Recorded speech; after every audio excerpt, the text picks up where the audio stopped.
Hi guys, it's me, just Landriscina again, and I want to wish everyone out there in internet land a very happy and safe 420 day.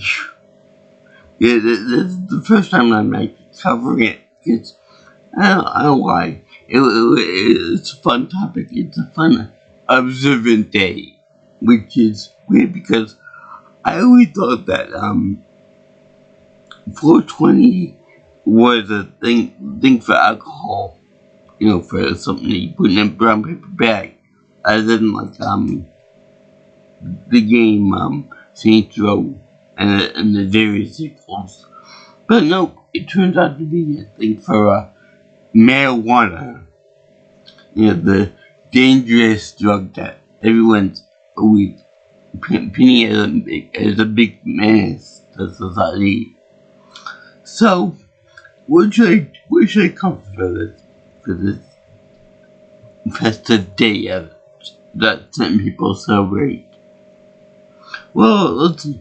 I could cover Reefer Madness, or I could cover Up in Smoke by Cheech and Chong, which is a very funny movie, by the way.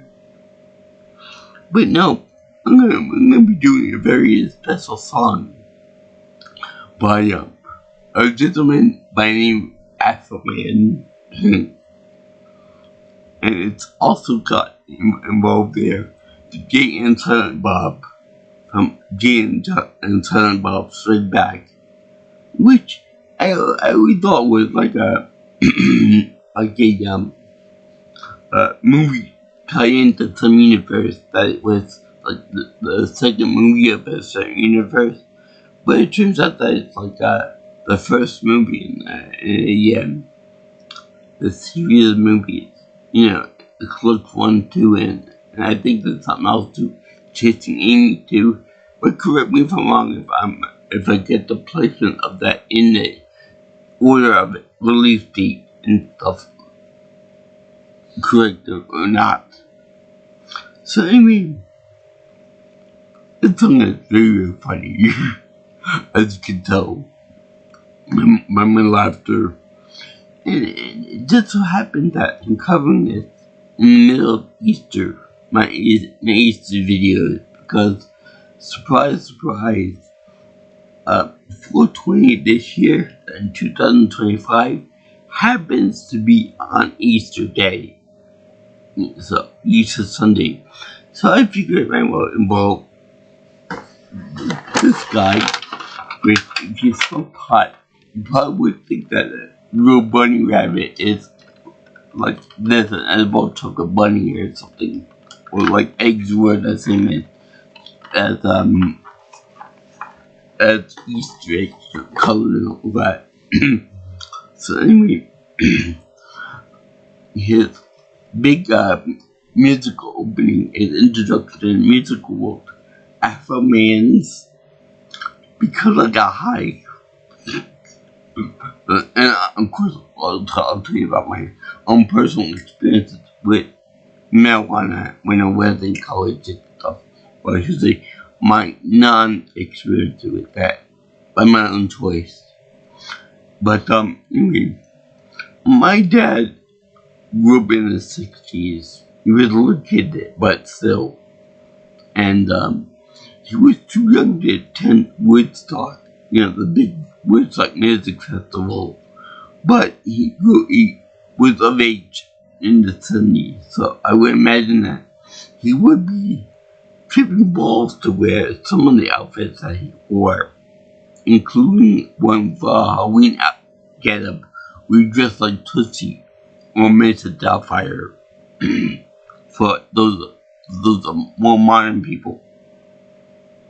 Anyway, I played this song from last year or maybe the year before, and he found it absolutely amazingly funny. Praise all hell. So, he never heard this song before until I showed it to him. Boy, he's glad that I showed it to him, because this is playing it off fucking hell.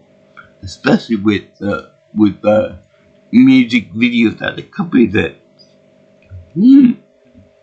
Anyway, there are 5, maybe 6 points that I'll bring up that are extremely negative that the main singer Afroman talks about in this negative for the side effects for marijuana or pot, Mary Jane, or whatever you call it, the green stuff. So now let me just say that when we're talking about this song in particular, we're talking expressly about recreational marijuana, recreational pot. We're not talking about the medicinal stuff, but all the THC, I think it is, taken out and removed and all that. Now we're talking about the real stuff, the real potent stuff, the shit that will get you high, the stuff that will make you go la la la la la.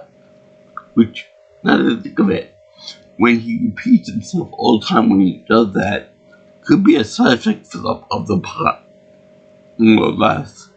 Also, he always repeats the song, and he always repeats the line, because I was high.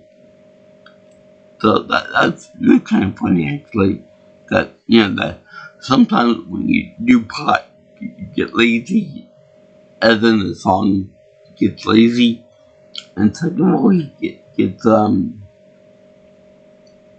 it's like gets ruined by pot, as we will see soon enough. And let's see, well,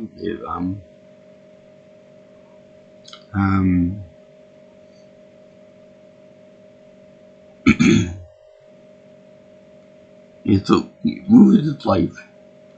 So in any case, we start talking about this. It shows us a really hip and now ice cream van, not like Sweet Tooth, but with a real happy face on it, like a real mellow black face on it, which is funny because he is like himself. I know Afroman kind of ruined that punchline, but still, the name kind of said it all for him. Anyway, they show like a real mellow type ice cream truck with mellow sprinkle leaving black ice cream cone on top of it, kind of like a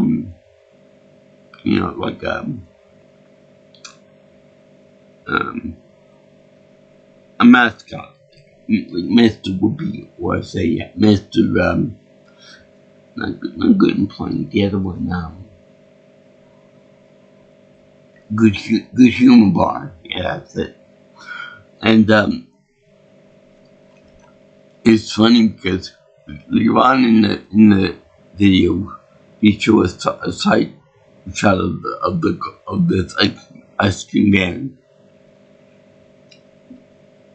And it just so happens that the ice cream van has SpongeBob, well, of all characters on the side of it, the advertise for the ice cream therein. And it's really hilarious because if anyone knows SpongeBob and watch SpongeBob, you're either high watching it or you're thinking that the main character himself is high all the time. He's always happy and gay and with that sweet little laugh of his that I can't imitate right now, but I'm not because I'm not high. Okay, I can't do it because I'm not high. So anyway, I might be able to do it if I am high though, or if I was high, I should say. But yeah, it's very funny, and I want to point out that the mascot character on top of the cone has a face much like they had on the screen variant in I forgot which scary movie that was, 2 or 3, because as Robin Williams once said, you're never gonna see an angry pot smoker. So anyway, as it's going along, the guy is singing Afroman, and we cameoed in it from Jay and Silent Bob, and that's the only people from the movie. I think there might be others, but I haven't seen that movie in so long. So anyway, they're singing about stuff that the guy would have done if he wasn't high, but because he was high, he didn't do them. Like freaking cleaning his room, he couldn't find the broom, so he didn't clean the room because he was high. And by the way, I gotta point out, whenever he says la la la, la di da di da, and all that, when he repeats that, would that be considered a lyric? Because like about between one quarter and 1/3 of the song lyrics are that, and because it got high. So anyway, there is a point that I don't like in the movie too, in the video too, and I'll get to that in a minute. And by the way, this is the clean version of the song, but I would never play this at the gym because people can hear it, and because there's a certain section of it where it's not clean now.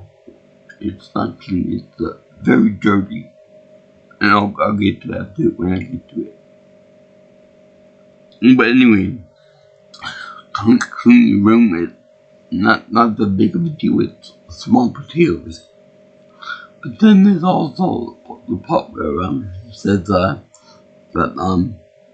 he was going to go to class, but then he got high. He would have cheated and got a good grade on it, but then he got high. So then he got to repeat next semester. It's still bad, but it's not that big of a deal. But then we get into the heavier shit, where he talks about how he was going to go to court, but then he got high, which is a bad thing to do because the courts say to do something, you better goddamn well do it. Even though the president says, I can do whatever I want because I'm president, and screw the courts. But still, this was made before that became an issue. Anyway, he said that he was going to go pay child support, but then he got high. And I find it real funny that when he sings that, there's a little like a background voice in the back of his head that says, "No, you wouldn't." I find that very funny. It reminds me of that with the last episode that the AVGN did many years ago with Mike Matei as the cowardly lion. That's like, "No, you wouldn't. No, you wasn't." Yeah, that makes two parts that he ruined his life for. And as you can see, there's the dancing with like a bunch of promiscuous women in his new home under the overpass, over a highway overpass, or under a highway overpass. So it ruined his life by doing this. So now, by not going to court and not paying child support, he instead got to give the entire paycheck, I guess, from doing the blue collar thing of some ice cream to kids, or ice cream to kids and adults and stuff, to his ex-wife, which is a very bad thing in that case, because he got high and didn't pay child support. So that makes 3 points that pot ruined his life.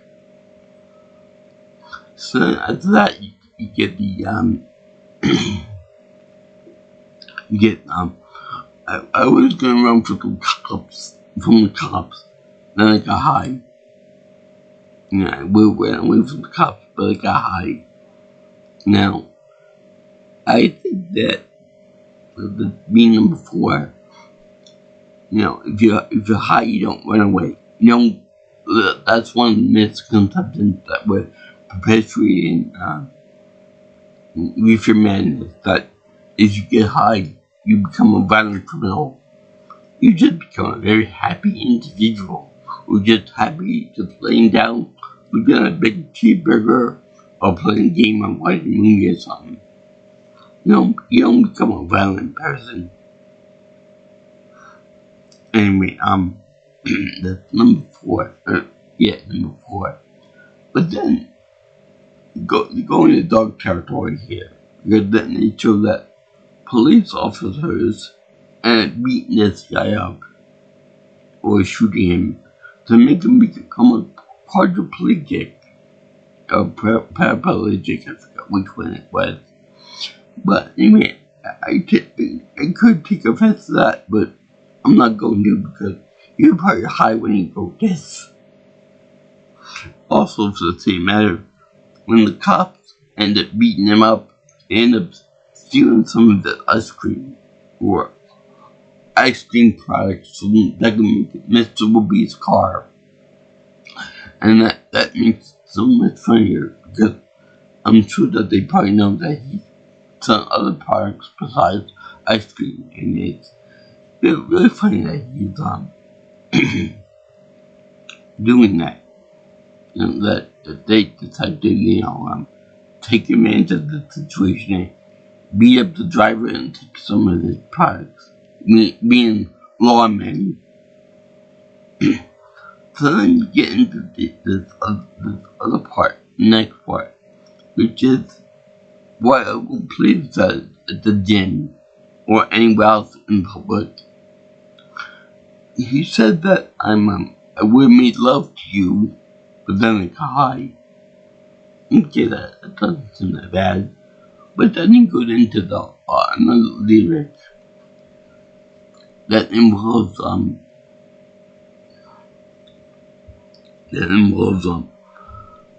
doing a sexual act that certain people like. And I can't really get into that too much because I like my YouTube channel where it is. But for that reason, the explicit lyrics, I will never put that on YouTube. So then they said that he's got to take care of himself, if you know what I mean. So basically, it means that he could use that self-pleasure device that I found at gym yesterday for himself.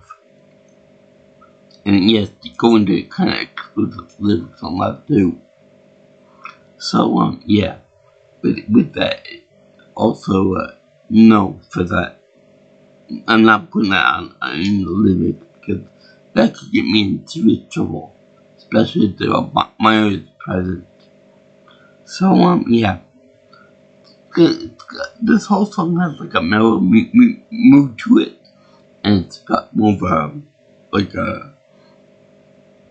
it's supposed to be about getting high and, having fun with it. But then it goes into dark territory real quick. Like Rodney King type beating in possibly even George Floyd. Rest in peace. But anyway, no. Then he showed the woman who he apparently had relations with and stuff, which remind me of this girl I knew in college. Yeah. We have to say that's better.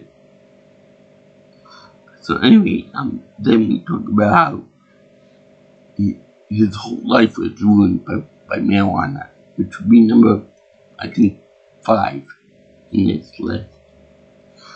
And then he lost his teeth and his wife because he got high.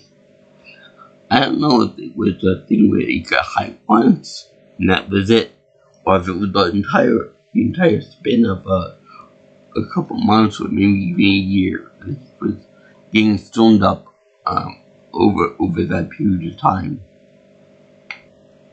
But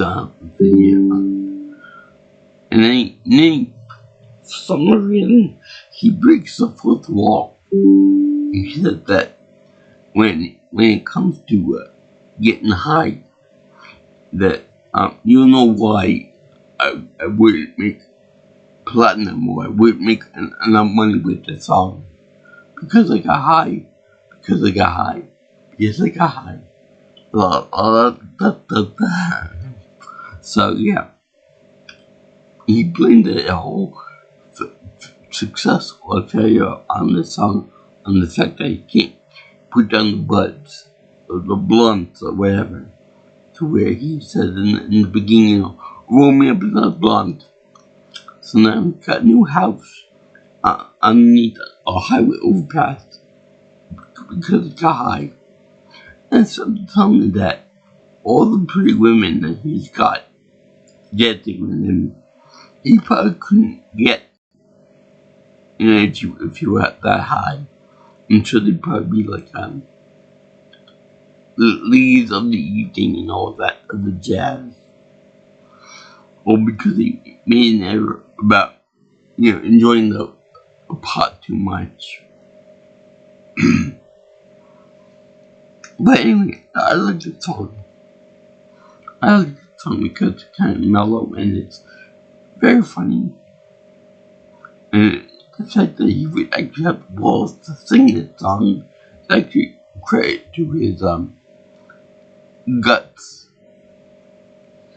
Let me private. That makes sense with him being ruined by that and the keys and stuff being lost. I don't know why they pretend that he lost his house and his wife together, and the keys, I think, too. I'm assuming that he lost his business as an ice delivery boy for ice cream. And let's see here. Now, let me talk about my own experience with drugs. Now, in my college at Stoneybrook, it was still like kind of I want to say banned, but they were kind of a hush-hush policy about drugs and alcohol. But they were kind of late with the whole pot smoking. And, because they knew that everyone did it. And even my friend Thomas used to tell me that, everyone doing it already is up 5 minutes. Don't you dare say anything to her. Otherwise, she won't do anything for you. And then all my sweet mates knew that I didn't want to do it. Because, not because I didn't have balls to do it, but because I didn't know exactly what marijuana or what any type of drugs would do to my system. What it would do to my neurological system, which was kind of sensitive at the time. This was like in 2003, 2007 is when I went an undergraduate. So I didn't know what would happen. So that was fine. They were all fine with that. They closed on my room and all that. And they smoked up in the hookah that they had set up, just for tobacco, which I didn't believe for a second, because it had the very distinctive odor of marijuana being burned. So that was okay. That was fine. They did stay up on their own. I did what I had to do, and that was it. Put a towel under my door so I couldn't smell anything. That was fine. They still didn't get any women to come by with still. So anyway, fast forward to a couple, more than a decade or two later, when I started to go to the gym and Platinum Fitness.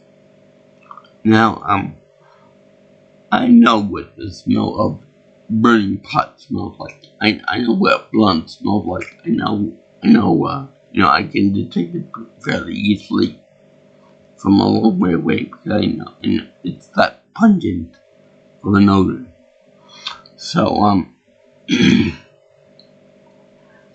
so anyway, every so often I'll go to the gym there. I'll smell something come out for somebody, and it's very funny because to me that's funny. That people smell somebody that just lit up a big one in the bathroom or come from outside or something like that. Thank God though that the rules and regulations toward that are becoming more liberal. So that people can do that for recreation and that kind of thing. So that's really fun. As for me, I got a little more liberal on that too. I don't smoke. I don't smoke a bowel. Whenever I do that, I do it with gummies and edibles because I don't know. I just can't handle the smoke in my lungs and whatnot in my system. So I do with gummies, with edibles. My aunt even made me a special brownies, and they were pretty damn good too. So yeah, I enjoy that. Has it ruined my life? No. Has it done something like what Reefer Madness purports to do to people? No. I'm not a violent criminal. I'm not a psychopath. I'm not like Trevor Phillips from GTA 5. And whenever I do gummies or whatever, I do that. A regular bunny is a bunny, and it's a delicious dessert treat.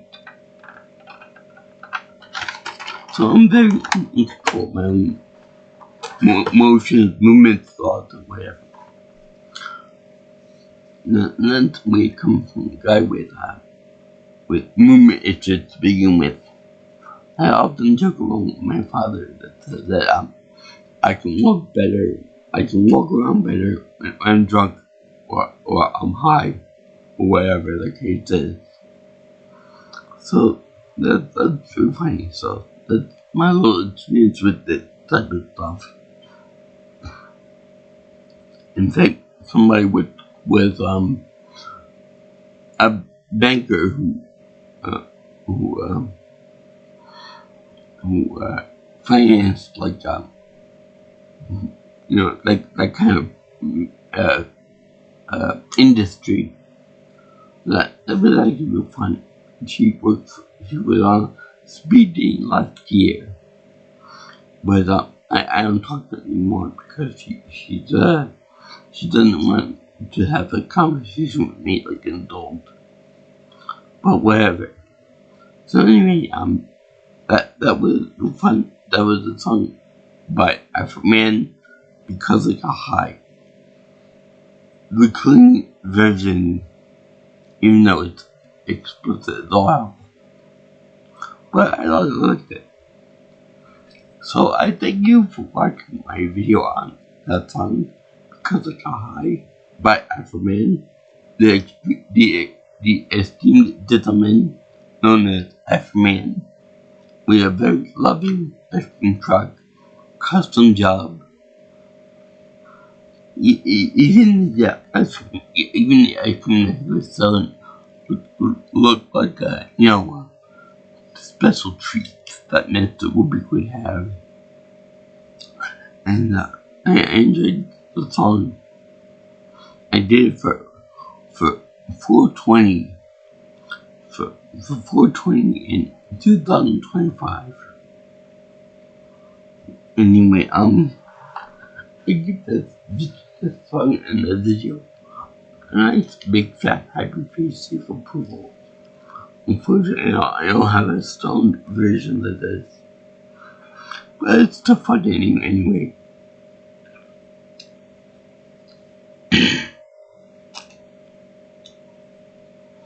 But, oh yeah, I forgot to mention, whenever Afroman makes a sale of something, he sells it to police officers, college kids, as well as one nun.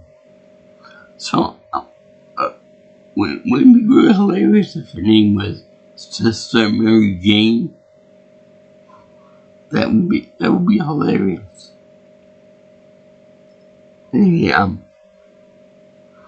If you guys like what you see here, and you want to see more of my my videos and stuff, you can always like, comment, share, and subscribe to my channel. You can also